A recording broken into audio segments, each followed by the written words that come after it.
Palm Beach, Florida. 38 American and English amateur racing drivers zoom over a 105-mile curve-studded course. Occasional showers make the going treacherous, but sitting well down on the road are those little British thoroughbreds, the M.G.s. Here's one avoiding a less fortunate competitor. In the hands of a professional driver, the M.G. becomes unbeatable. On the German autobahn at Dessau, a final check-up on Goldie Gardner's record-breaking M.G. before he makes his successful attack on the international kilometre record.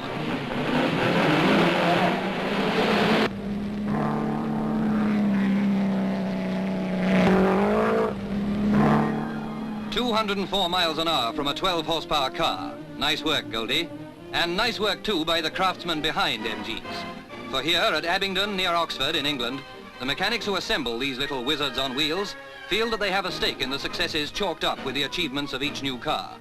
The new independent front suspension and steering gear provide comfort and road-holding qualities unique in small sports cars.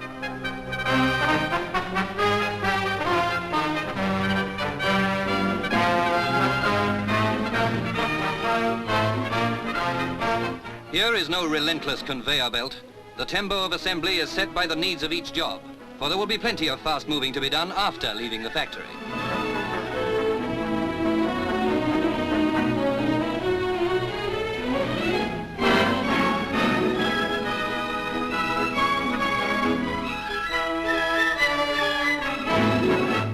This is the growing up stage of the new TD model, now blazing new trails in all parts of the world, upholding the M.G. tradition. For it was with these midgets that enthusiasts in the United States formed branches of the M.G. Car Club.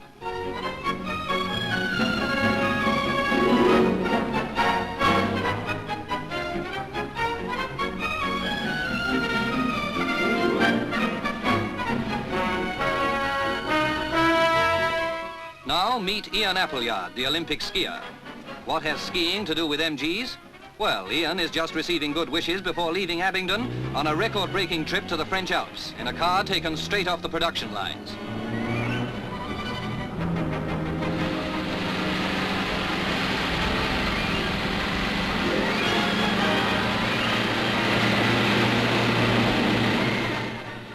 Well on the road to London, and here is a familiar sight to Britons.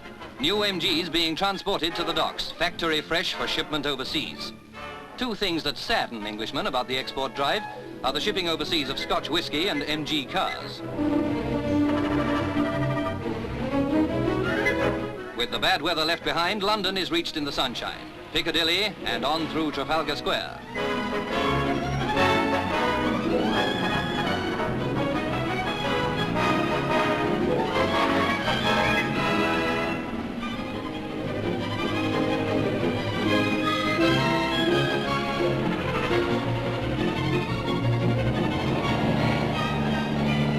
Down the Mall, and a typical scene of London pageantry, the Lifeguards.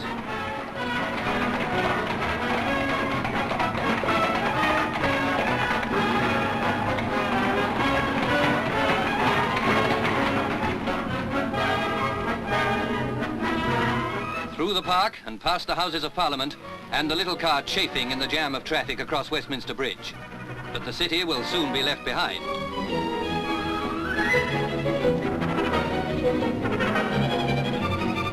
Now it's the open road, and this is where Ian can really step on it.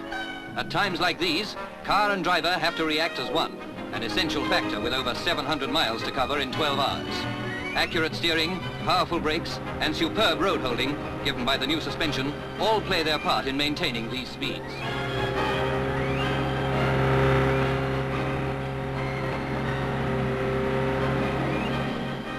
Not far from Dover and well ahead of time. The M.G. sweeps onto the coast, living up to its slogan, "Safety Fast."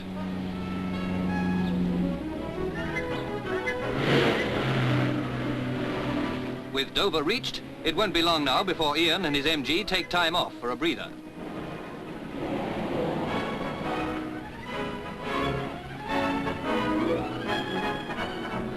Seems like good service at Dover Harbour, too. With the hoists in position, the M.G.'s all set to be taken for a ride, and there's no need for Ian to worry they won't drop it. But it's moments like these that often cause some car owners crossing the channel more anxiety than even the weather at sea.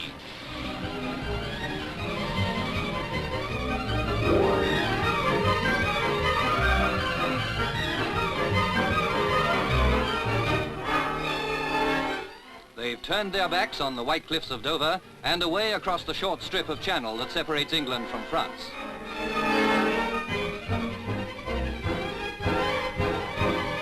This is the route from Oxford to Val d'Isère, altogether a road distance of over 700 miles. On landing at Dunkirk, the next stop, or rather start, is Paris, with the familiar landmark of the Arc de Triomphe, the most dangerous crossing for pedestrians in Europe. It's pretty hazardous for motorists too.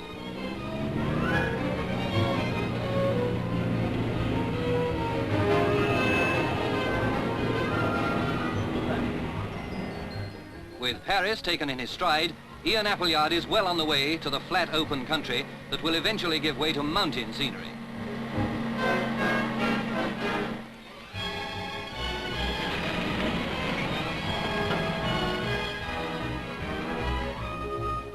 Even the best of cars won't go without gas.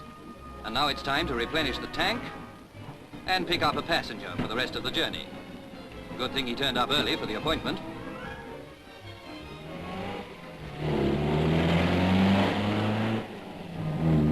The 108 miles from Sens to Arnay have taken 105 minutes. Average speed 62 miles an hour. In the last 27 years, M.G.s have gained almost every international honour for cars of this class, and the lessons learned have contributed to the stamina needed to sustain their speed. With everything sounding as healthy as ever and nearing the mountains, Appleyard wonders about the conditions ahead. How will she behave on snow?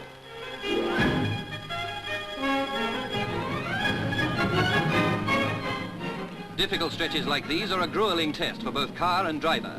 Packed snow and sheet ice are not an ideal combination when driving against time, but the M.G. TD revels in icy conditions. It's a car that gives confidence and is always under control.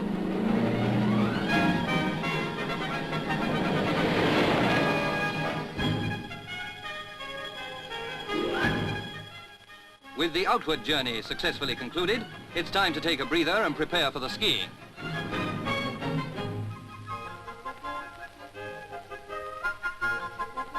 Just as a change from speed for a while, a trip on the cable railway is a peaceful and easy way of getting to the ski slopes.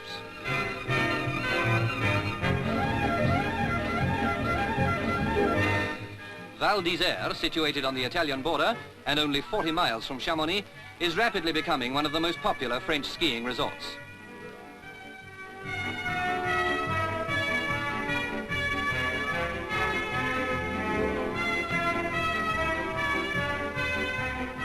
Now they're well away.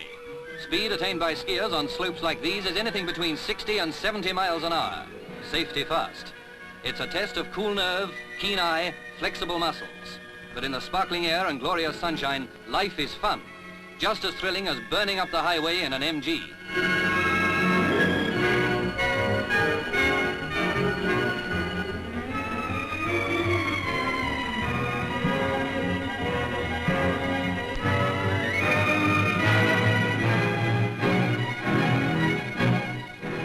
Britain wins the team prize in the championships. Well done, girls, and well done also to Ian Appleyard and his TD midget.